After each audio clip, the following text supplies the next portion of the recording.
Who's in there with you? The hushed feminine voice jolted me from my thoughts. I froze in the hallway, my hand on the doorknob to our spare bedroom, the one Carter had converted into his studio for a new work project. Carter's muffled response made my heart pound. Keep your voice down. Lena's home. My stomach twisted into knots. I pressed my ear against the door, straining to make out the words. Can't keep lying to her, the woman whispered. It's not fair. Not fair? Who was this woman, and why was she alone with my husband behind a locked door? Carter's reply made my blood run cold. Just a little longer, babe. Let me figure out how to handle this. Babe? Did he just call her babe? White-hot rage flooded my veins as realization struck me like a truck. My husband, my Carter of 11 years, was having an affair. With who? And for how long? I backed away from the door, my heart pounding as I rushed to the living room and sank into the couch. Tears burned in my eyes as I replayed the overheard conversation. The lies, the secrecy, the endearments, it all made sickening sense now. How could this be happening? We had the perfect life. Carter's software career paid well, allowing me to open my dream boutique in our idyllic little town. We hosted barbecues, belonged to book clubs, the whole suburban dream. Sure, we hit a dry spell after deciding kids weren't for us, but we still loved each other, right? Anger quickly displaced the hurt. This was a knife to the back from the man I trusted most. Carter betrayed me. Our marriage vows, our perfect life. All for what? A cheap thrill? No. I wouldn't go down as the clueless wife while he flaunted his infidelity. Squaring my shoulders, I began formulating a plan to catch him red-handed, to expose his lies and force him to face the consequences. This weekend we were hosting our annual neighborhood dinner party. The whole community would be there. Friends, Carter's coworkers, my family. Perfect timing to bring this facade crashing down. My heart raced as I envisioned it all unfolding. Our dinner guests merrily sipping wine when suddenly I'd burst into that room, revealing Carter's tawdry affair for all to see. The shock on his face as the illusion shattered, forced to confront his sins in front of everyone. A delicious sense of rage and vindication washed over me. My anger would be justified, his humiliation absolute. The perfect karmic reversal for his crimes against me. A noise from the hallway snapped me back to the present moment. My gaze landed on the studio door, still firmly shut. I had 4 days until the dinner party to gather all the proof I needed. Carter would soon learn that while he held the power to demolish everything I held dear, I now had the power to demolish him. And I wouldn't stop until he paid a reckoning. Over the next few days, I watched Carter with hawk-like scrutiny, seeking any shred of evidence to confirm my suspicions. My once rose-tinted view of our marriage had shattered, the illusion of our perfect life lying in irreparable pieces around me. Carter maintained an aura of feigned normalcy, but I caught the little things, his phone constantly buzzing with texts he tried to hide, the suspicious hours he spent holed up in his studio. I noticed lingering perfume scents when he came home late from work, a brand I didn't recognize. Monday night, we settled in to watch a movie as usual. I pressed into his side, desperate to feel that old spark of intimacy and connection. But his arm lay stiffly around me, his gaze constantly flickering to his phone. "Who keeps texting you?" I asked, unable to mask the accusatory tone. Carter startled, quickly thumbing his phone dark. "Oh, just some work stuff. No big deal. At 9 o'clock on a Monday?" He shrugged, not meeting my eyes. "Software developers stay plugged in round the clock, babe. You know that?" There was that casual endearment again, the same one he'd used with his mistress. A bitter bile rose in my throat, and I pulled away from his embrace. "Don't babe me, Carter," I snapped. "I'm your wife, not some girl you're trying to charm." His head whipped towards me, eyes wide with surprise at my sudden hostility. "Where's this coming from?" he asked, trying to gather his composure. "What's gotten into you lately?" I opened my mouth, every biting remark and accusation poised on the tip of my tongue. But his phone buzzed again, and the words died on my lips as fury gripped me once more. "You know what?" I seethed, rising abruptly from the couch. "I can't do this right now. I'm going out." "Lena, wait." But I stormed from the room, snatching my purse and keys on the way out. I needed space to breathe, to process the cyclone of emotions ripping me apart inside. The anger, the hurt, the urge to lash out, and him scream every vile thing I'd witnessed. I found myself in front of Maya's place, my best friend pulling open the door with a look of surprise. One glance at my face told her everything, and she quickly ushered me inside with a sympathetic embrace. Over glasses of wine, I recounted my suspicions about Carter's affair, the overheard conversation, the strange hours, the obvious deceptions. Maya listened without judgment, her warm demeanor providing a balm to my turmoiled soul. "You have to confront him," she stated firmly when I finished. "Make him admit to what he's done." I shook my head, downing the rest of my wine. "I can't, not until I have proof I can throw in his smug, lying face when the time is right." Maya's eyes widened, but she gave a slow nod of acceptance. "What did you have in mind?" A slow smile spread across my lips as the first tendrils of my plan began taking shape. "Let's just say Carter's going to receive a very public comeuppance." The next morning, I awoke with a pounding headache but steely resolve. Maya's words echoed in my mind. Confront him. Make him admit it. I needed undeniable proof of Carter's infidelity to expose his lies once and for all. I spent the day scouring our house like a detective, searching for any shred of evidence while Carter was at work. My frustration mounted as the hours ticked by empty-handed. He was too careful, too calculating in his deceit. My brief elation came that evening when I found his laptop open, a browser window still displaying his email inbox. Bingo. I scrolled through the messages, my breath catching at the obvious signs of an affair. Emails to hotel reservation desks for romantic getaways, online receipts for expensive jewelry, the type you buy for someone you're romancing, not your wife. My heart pounded as I hit pay dirt. Email exchanges with a Jenna discussing their next rendezvous, filled with sickening pleasantries and innuendo. My vision blurred with rage-filled tears. This Jenna was the woman from the studio, the one he called Babe. She worked with him, according to the emails, some younger, petite redhead who caught his wandering eye. The laptop clattered to the table as I jolted upright. Carter's car rumbled into the driveway, the sound of his arrival slicing through my haze of anger. I hastily wiped my eyes and took a steadying breath as the front door opened. "Hey, babe, I'm home," he called in a disgustingly jovial tone. I rounded the corner, fixing him with my most indignant glare. "Don't you, babe?" "Me, you piece of shit," I cedeled, my voice dripping with venom. Carter stopped short, his easy smile melting in an instant. "Whoa, what's going on?" "What's going on?" I laughed bitterly, gesturing to his laptop. "How about you tell me, Carter? Who's Jenna?"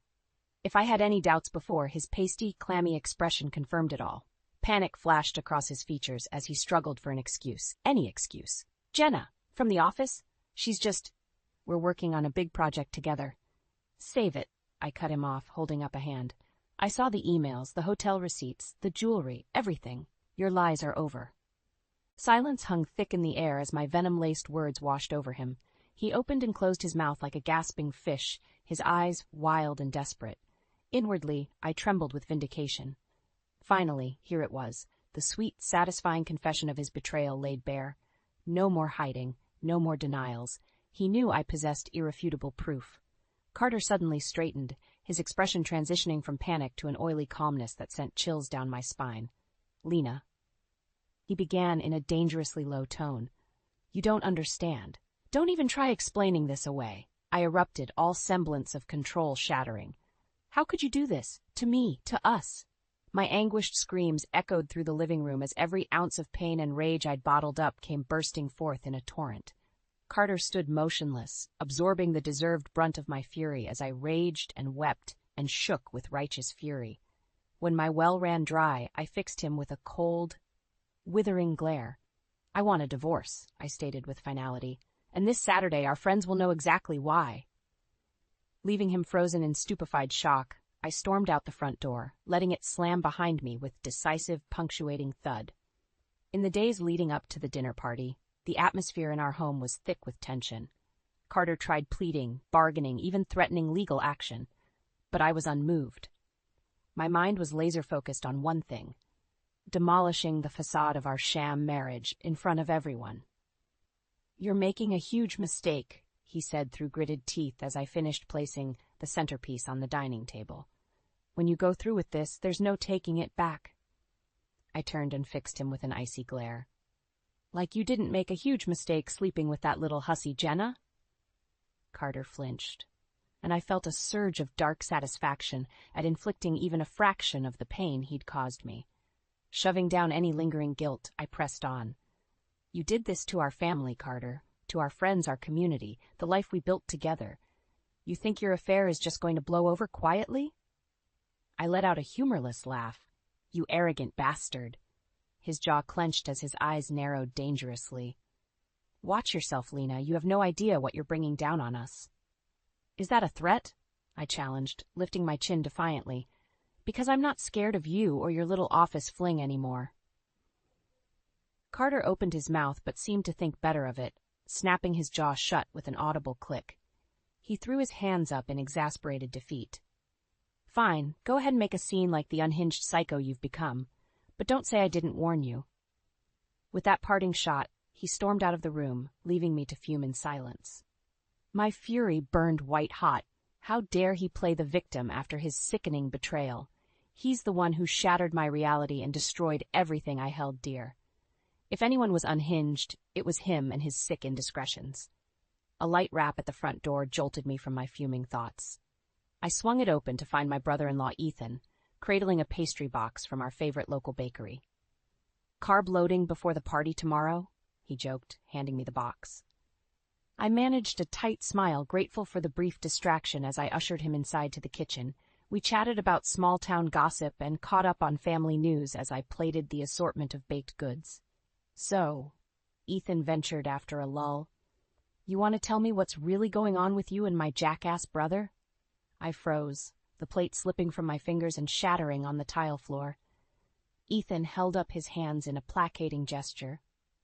Hey, I'm not blind. I've noticed the cold shoulders and awkward silences. Carter's moping around like someone shot his dog. He arched an inquisitive brow. All I'm saying is, if you need an ally in your corner tomorrow, I'm happy to play bad cop. A knowing look passed between us, and it was all I could do to hold back the tidal wave of emotion that threatened to burst free. Here was someone on my side, ready and willing to have my back against the smug snake I'd married. Sucking in a sharp breath, I looked him square in the eye. You might just get your chance at that. Make sure you've got a front-row seat tomorrow night.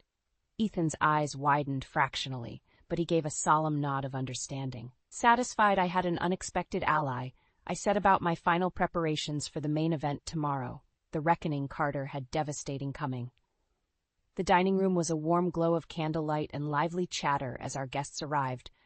I plastered on my brightest hostess smile, embracing friends and making introductions as if this were any other neighborhood soiree. But my nerves were frayed taut as a wire, my heart jackhammering with the knowledge of what was to come. Every time the studio door came into view, righteous fury flared bright in my chest. Carter worked the room with his usual effortless charm, laughing and mingling as if he didn't have a scandalous secret clawing at the fragile seams of our life. I watched him accept congratulatory pats on the back from his colleagues, bile rising in my throat. They had no idea the depravity of the man they praised. The doorbell chimed, and my blood ran cold as Carter moved to answer it. There she was, the home-wrecking slut in a tight red dress, hanging on his arm with a salacious grin. "Jenna, this is my wife Lena," Carter said with sickening nonchalance. "I don't think you two have met." The redhead batted her heavily mascaraed eyes at me with mock innocence. "Lena? Hi. Carter's told me so much about you. I'm one of his colleagues from work."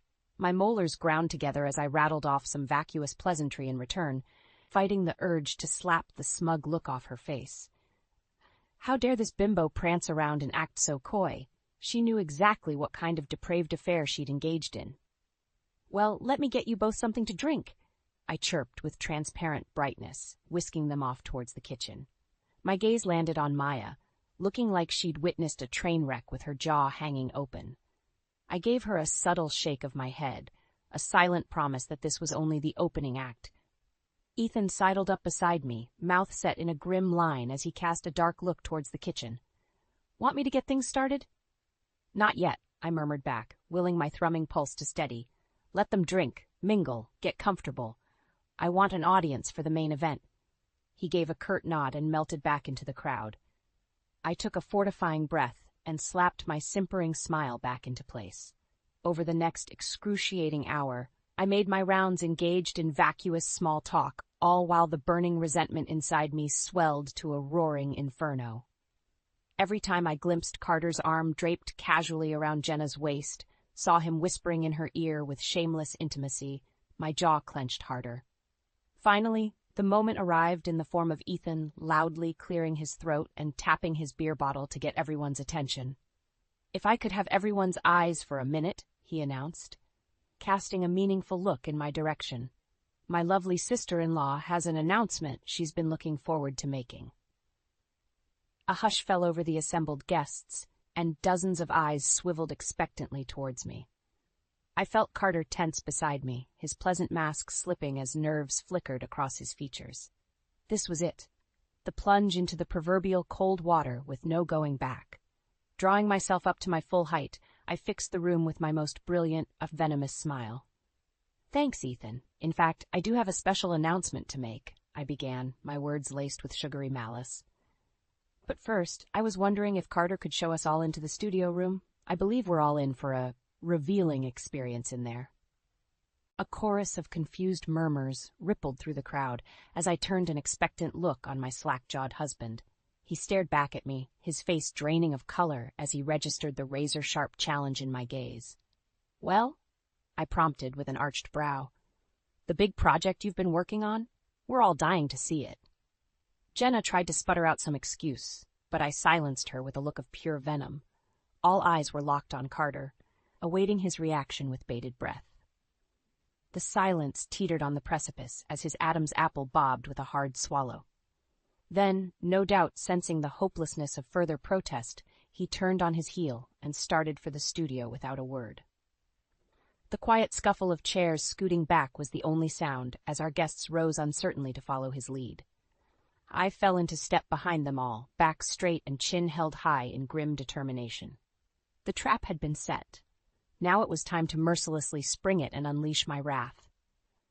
A heavy silence hung in the air as our guests filed into the studio, their expressions ranging from morbid curiosity to dawning realization. Maya shot me a knowing look, while Ethan hovered at the periphery like a bodyguard ready to spring into action. Carter stood in the center of the room, radiating discomfort and dread as all eyes turned towards him in bewildered anticipation. Even Jenna seemed to sense the shifting tide, her bravado faltering as she shrank into the shadows. "Well?" I prompted acidly after the pause stretched on too long. "This is your chance to finally come clean about this big project you've been so obsessively working on." My husband's jaw ticked as he struggled to maintain his rapidly fracturing composure. "Lena, I don't know what you think this is, but—" "Don't play dumb," I snapped, cutting off his protest with a sharp slice of my hand. "We both know exactly what this room is for, your sordid little sex den with your mistress." A collective gasp reverberated around the room as Carter flushed a mortified crimson. Jenna let out a soundless squeak of dismay, her hands flying to cover her ashen face. I drank in their humiliation, letting the moment stretch out deliciously before turning an icy glare on the assembled crowd. "That's right, my dear friends and neighbors," I announced, my voice dripping with disdain. "While we've all been fooled by Carter's upstanding family man facade, he's been carrying on an affair right under our noses, using our hard-earned money to wine and dine his little red-headed tramp on the side." The gasps and mutterings swelled as dozens of accusing eyes turned on the shamed pair. Carter opened and closed his mouth like a gasping fish, struggling for any coherent defense under my ruthless onslaught. You've gone insane," he finally choked out, but the words rang weak and unconvincing even to my own ears. Ethan stepped forward, his expression thunderous. "Don't try lying anymore, little brother. We have all the proof, the emails, hotel receipts, everything." "No," Jenna whimpered from her shadowy corner. "Carter, you said you were going to leave her. You promised." The accusation seemed to jolt him from his stupor as he wheeled on her with a look of pure, unbridled rage. "Don't try pinning this entirely on me, you home-wrecking whore," he spat with incredible vitriol. "You knew exactly what you were getting into from the start." An affronted hush fell over the assembled crowd, and I registered the shocked and sickened looks being exchanged all around. Even Maya and Ethan appeared taken aback by the vicious rawness suddenly unleashed. Sensing the situation spiraling rapidly out of control, I seized the moment to pivot. "You're both utterly repulsive," I announced in ringing tones, garnering everyone's attention once again.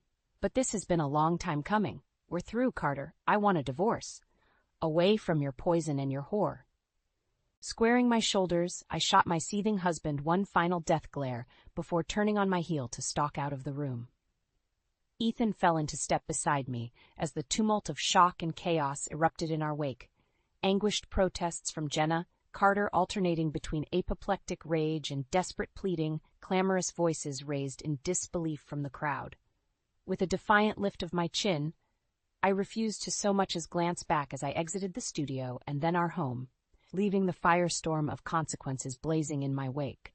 The righteous satisfaction sang through my veins with every step. I did it.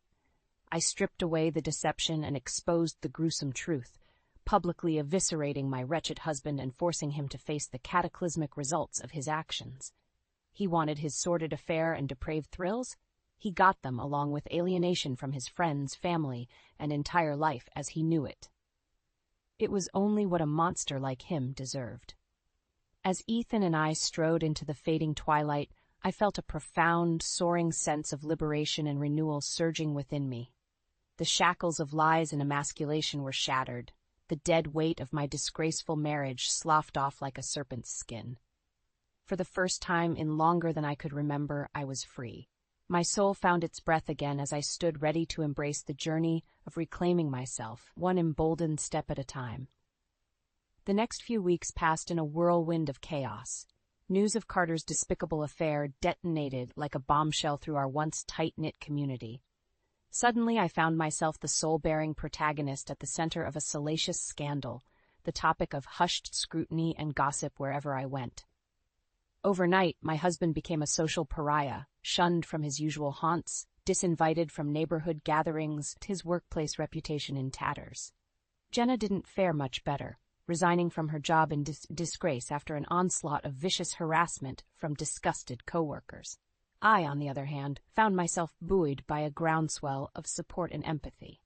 Friends and acquaintances rallied around me, offering shoulders to cry on or ears to vent as I navigated the painful process of divorce proceedings. Even strangers approached me with words of encouragement or shared stories of their own marital betrayals, tacitly commending my bold handling of the situation. Through it all, Carter remained unrepentant, alternating between bouts of self-pitying anger and hollow pleading for another chance. A few times he tried to corner me with bitter recriminations, but I simply stared through him with a hollow detachment that seemed to unnerve him more than any heated argument. One such confrontation played out in Maya's kitchen, where I'd been holed up escaping the gossip frenzy dominating my own home. He barged in unannounced, eyes wild and hair disheveled from another night of brooding self-destruction. "Are you happy now, Lena?" he slurred, a whiskey bottle sloshing in his trembling hand. "You got what you wanted. You ruined my life completely. Was your sick revenge really worth destroying everything we had?" Fighting the instinct to recoil from his whiskey-tinged belligerence, I simply arched an incredulous brow. "I destroyed everything we had? Are you delusional?" I scoffed with biting condescension. "I didn't lift a finger to bring this misery on us. You obliterated our marriage the second you stepped out on your vows with that gutter snipe, Jenna." Carter flinched as if struck, but I pressed on with ruthless dispassion. "Look at yourself. Drunk, disheveled, the town pariah, and you really think playing the victim now will earn you any sympathy?" I let out a withering laugh. "Face it, Carter. This is the aftermath you created by your own selfish, disgusting actions. You have no one to blame but yourself." A muscle ticked in his clenched jaw as my brutal words bored into him like sharpened stakes. For a fleeting moment, I caught a glimpse of the man I married flickering in his defeated eyes, ashamed, regretful, realizing the gravity of his misdeeds. But the instant passed as quickly as it arose, smothered again by an avalanche of bitterness and denial. "You're one to talk about disgusting and selfish," he bit out in a gritty snarl. "The way you humiliated me in front of everyone, relished in tearing me down like that, you're just as bad as me, maybe even worse."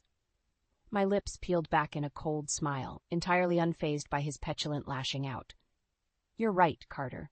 I did take a certain perverse satisfaction in exposing your deceit so publicly. In demolishing the philandering liar you revealed yourself to be in front of everyone who respects you. I pinned him with a look of crystalline contempt. But unlike your betrayal, mine was a justifiable act of vengeance against unforgivable crimes. You'll just have to find a way to live with the unvarnished truth of the pathetic snake you are. With that parting blow, I brushed past his towering form and exited the kitchen without a backwards glance. Carter's anguished roar of incoherent rage echoed behind me, but I felt nothing.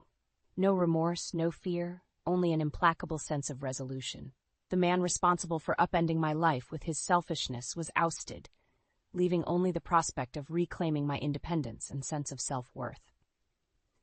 After enduring his unfathomable betrayal, emerging on the other side felt remarkably undaunting. In fact, I strode forward with my head held high, energized by the prospect of unburdening myself from that wretched anchor of a marriage and rediscovering who I was without it weighing me down. Let the disgraced snake writhe and lash out in the ashes of the life he torched. I was too busy rising from those same ashes like a refined, emboldened phoenix carving an audacious new path. In the weeks that followed, I focused all my energy on regaining my sense of self and purpose. With the divorce proceedings underway, I was determined to reclaim the life Carter's betrayal had so violently derailed. The boutique was my first priority. I'd allowed it to drift onto the back burner amid the chaos and hurt, but now it would be my phoenix rising from the ashes of deception. With renewed zeal, I attacked the challenges that had stagnated it before, revamping inventory, implementing new marketing campaigns, reconnecting with my customer base. It was invigorating, empowering work. Every small success renewed my sense of independence and self-worth that Carter's infidelity had battered. No longer was I just the scorned wife at the center of a sordid scandal. I was a tenacious, resourceful businesswoman forging her own path. My friends rallied around me every step of the way, lifting my spirits with girls' nights and offering extra hands whenever I hit an obstacle. Maya was a grounding force, keeping me focused whenever I felt overwhelmed or started spiraling into anger over the cratered state of my marriage. Let that soon-to-be ex-snake wallow in his mess, she'd say whenever I vented about Carter's latest drunken tirade or attempt to beg for forgiveness. You're a damn phoenix, Lena. It's time to show this town what you're truly made of. Her words fueled me, becoming a mantra I clung to whenever self-doubt tried to creep in. No more would I be defined by my shattered marriage or the betrayal that turned my life upside down.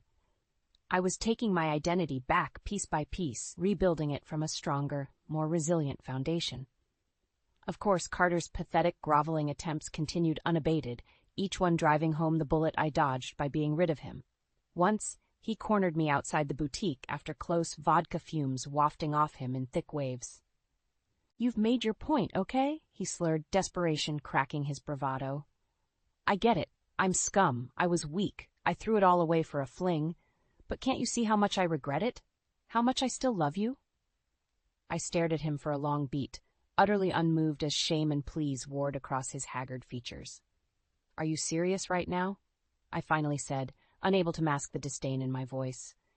"You stroll up here half in the bag, expecting pretty words will undo the depraved, humiliating hell you put me through." His face contorted in anguish, but I pressed on with scathing contempt. "Wake up, Carter. Whatever twisted idea of love lives in that shriveled soul of yours is diseased, unrecognizable. Real love doesn't lie, cheat, and destroy everything it vowed to honor and protect." I shook my head slowly, mustering a last glimmer of pity for the husk of a man before me. "You have no one to blame for being here but yourself." Leaving him frozen on the sidewalk, I pivoted on my heel and strode away, heart swelling with self-possession and resolve. This was my path now, built on my own strength, beholden to no one's delusions or manipulation. The old Lena may have gotten lost in the rubble of my disastrous marriage, but she was long gone. In her place emerged a far más formidable woman, emboldened, self-assured, and wholly reauthored by the hardships she endured. I cut Carter's toxicity out like a cancer, emerging from the darkness of betrayal and into the radiant, empowered light of reinvention. With the boutique regaining its stride and my spirit renewed, I turned my focus back to my roots in the community. I rejoined civic organizations, attended neighborhood gatherings, reconnected with the myriad friendships and support system I'd allowed to lapse during my marital turmoil. At each turn, I was met with open arms, admiring words about my poise and resilience in the face of unthinkable heartbreak. What was once a source of pariah gossip had become a rallying inspiration. A woman who refused to be victimized, who rose up and reclaimed herself with valor and tenacity. Carter's frequent, increasingly desperate attempts to win me back after flaming out were met with polite but steely indifference. I was a woman reimagined, reinvented. The Lena he shattered was reborn into a sovereign force, answering to no one's script but her own. And as that sovereign spirit continued blossoming with each invigorated breath, my horizons stretched out limitless and ripe for the taking. Whatever lay ahead, I would seize it by the reins with both hands and all the brilliantly uncompromised strength I reclaimed. Strength I reclaimed. Strength I reclaimed. Strength I reclaimed.